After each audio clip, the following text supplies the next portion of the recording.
traigo esta nueva historia donde vivió una familia que ya descanse en la gloria. Evaristo de Alvarado y su esposa Carmelita habían criado 3 retoños, Diego, Felipe y Juanita.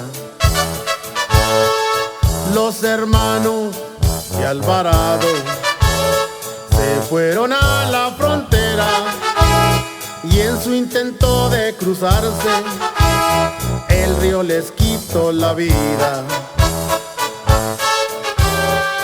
Esa noche de malas noticias, Evaristo murió de un infarto.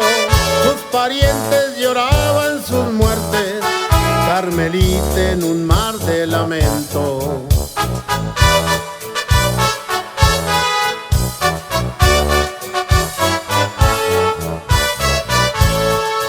Por la tarde del día siguiente sepultaron los 3 cuerpos.